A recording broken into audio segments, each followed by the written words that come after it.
Hello. आज की class में आपका स्वागत है। आज हम स्टडी करेंगे विटामिन डी एवं विटामिन डी डेफिशिएंसी के बारे में। ये लेक्चर आप हिंदी में देख रहे हैं। यदि आप इंग्लिश में स्टडी करना चाहते हैं तो आई बटन पे क्लिक करें, वहाँ से आपको इंग्लिश लेक्चर का लिंक मिलेगा, या आप डायरेक्ट चैनल को विजिट करके भी इस वीडियो को इंग्लिश में देख सकते हैं।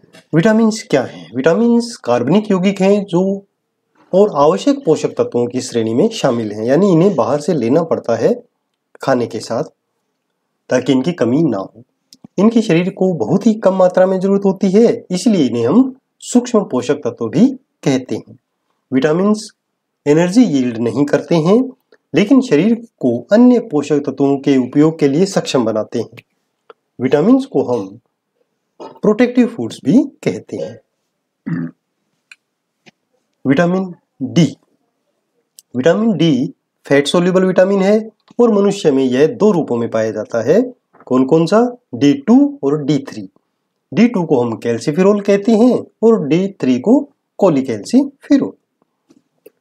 विटामिन डी के कार्य क्या है? हमारी बॉडी में क्या एक्टिविटी विटामिन डी करता है? तो विटामिन डी कैल्शियम और फास्फोरस के आंतों से अवशोषण को बढ़ाता है और सामान्य खनिजीकरण को उत्तेजित करता है हड्डियों के, और हड्डी के पुनर्अवशोषण को भी इंक्रीज करता है, और कोलेजन की फाइबर्स की जो परिपक्वता है उसको बढ़ाता है। तो दूसरे शब्दों में हम कह सकते हैं विटामिन डी हमारी हड्डियों की मजबूती के लिए बहुत जरूरी है। इसके अलावा विटामिन डी एक हार्मोन के रूप में भी काम करता है और किडनीज में फॉस्फेट्स के ट्यूबुलर पुनः अवशोषण के लिए और कैल्शियम के पुनः अवशोषण के लिए प्रभाव डालता है। कुछ कैंसर और हृदय रोग सहित कई पुरानी बीमारियों के जोखिम को कम करने के लिए भी विटामिन डी सकारात्मक भूमिका निभाता है। स्रोत क्या है? कहाँ से हमें विटामिन डी मिलता है? तो विटामिन डी प्लांट्स से नहीं मिलता है, ये केवल पशु ओरिजिन से ही मिलता है, जिसमें लीवर, एग योक, मक्खन, पनीर और मछली की कुछ प्रजातियों में विटामिन डी पाया जाता है। बहुतायत में ये मिलता है अपने को सनलाइट से, क्योंकि हमारी स्किन में डिहाइड्रोकोलेस्ट्रॉल होता है और जब सूर्य की अल्ट्रावायलेट किरणें हमारी स्किन पर पड़ती हैं तो वो एक्शन करके रिएक्शन करके और विटामिन डी का सिंथेसिस करती है। इसीलिए विटामिन डी को सनशाइन विटामिन भी कहते हैं।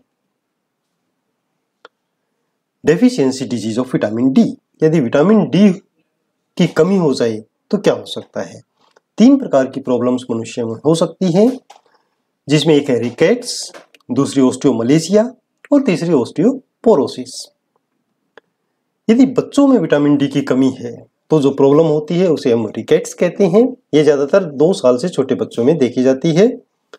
हाइपोकैल्सीमिया के कारण जो ग्रोथ होती है वो प्रॉपर नहीं हो पाती, हड्डियों की विकृति हो जाती है, मसल्स की हाइपोटोनिया हो जाता है, यानी मसल ढीली होती हैं, टिटेनी हो सकता है और कन्वर्जेंस आ सकते हैं। हड्डियों में जो विकृति होती है मुख्य रूप से बो लेग होती हैं, ठीक है ना, इसको हम बो लेग बोलते हैं या घुमावदार पैर बोलते हैं। इसके अलावा पेल्विक डिफॉर्मिटी हो सकती है, पिजन चेस्ट हो सकता है, ठीक है ना, इस प्रकार की चेस्ट बन सकती है, इसे पिजन चेस्ट बोलते हैं। हरिसन सल्कस हो सकता है, रिकेटी रोजरी हो सकता है और किफोस्कोलियोसिस हो सकता है।